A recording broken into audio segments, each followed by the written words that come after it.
নমস্কার বন্ধুরা, সোনার সংসার পরিবারের পক্ষ থেকে সবাইকে জানাই শুভ পঞ্চমীর শুভেচ্ছা, প্রীতি ও ভালোবাসা।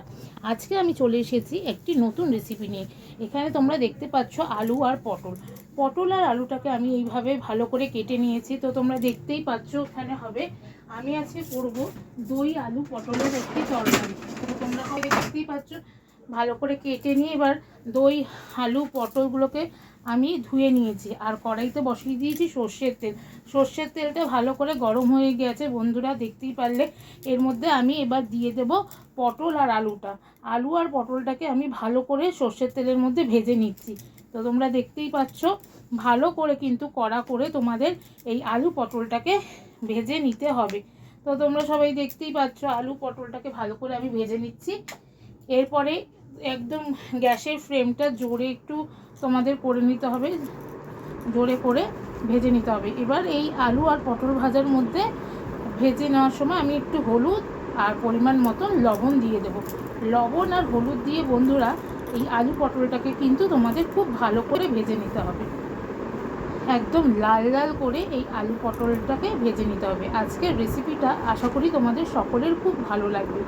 আর কি করতে হবে বন্ধুরা, তোমাদেরকে আমার চ্যানেলটি সোনার সংসারকে সাবস্ক্রাইব করতে হবে আর পাশে থাকা বেল নোটিফিকেশানটি অন করে দিতে হবে।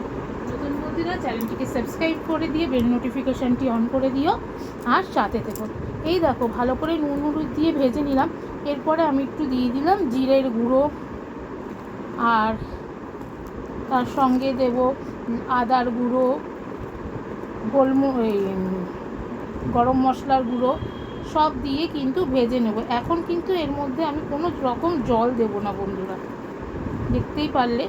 এই শুকনো শুকনো করে সব মানে ভালো করে তোমাকে ভেজে নিতে হবে, ঠিক আছে বন্ধুরা। আদার গুঁড়ো, হলুদ গুঁড়ো, লঙ্কা গুঁড়ো, নুন, চিনি দিয়ে সব ভেজে নিলাম। ভেজে তুলে নিলাম, দেখতেই পারলে। তার মধ্যে দিয়ে দিলাম 5 ফোড়ন আর শুকনো লঙ্কা। এবার তেলের মধ্যে দিয়ে দিলাম ভাজাটাকে তুলে।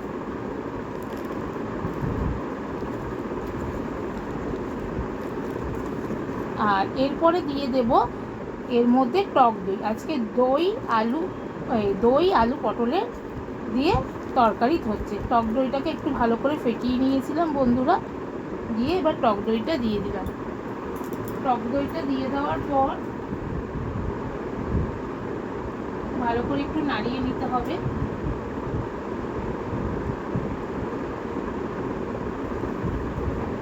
আর এরপরে বন্ধুরা টক দইয়ের সাথে এই শুকনো লঙ্কা 5 ফোড়নটা ভালো করে একটু নাড়িয়ে নিলাম। একটু যেই টক দইটা ফুট আসবে এর মধ্যে আগে থেকে ভেজে রাখা সব মশলা দিয়ে আলু পটল এইটা পুরো ঢেলে দিতে হবে। দিয়ে এরপরে কিন্তু ভালো করে তোমাকে এই আলু পটলটাকে নাড়িয়ে নিতে হবে।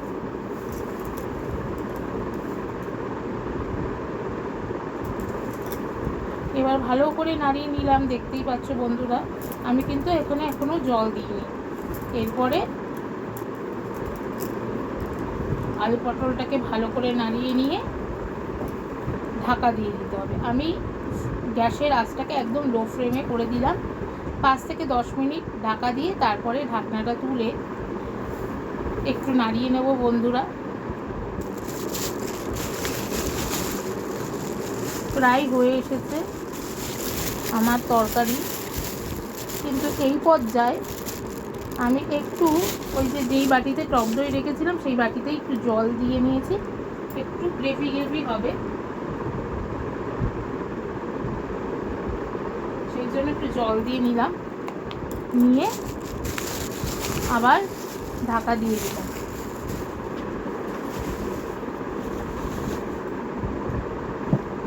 দেখো এরকমভাবে এত সুন্দর রেসিপিটা করো তোমরা, একবার বাড়িতে করো, অবশ্যই তোমাদের খুব ভালো লাগবে।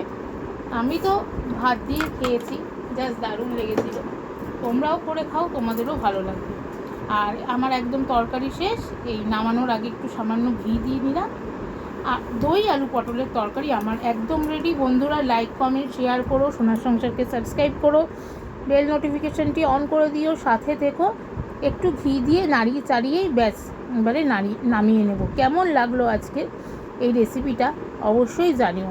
এবারে গরম গরম ভাতের সঙ্গে খাওয়ার পালা। সবাই পুজোতে খুব আনন্দ করে কাটাও। শুভ পঞ্চমী। সবাই পরিবারের সঙ্গে খুব মজা করো। চলো আজকের মতন টাটা, সবাই ভালো থেকো।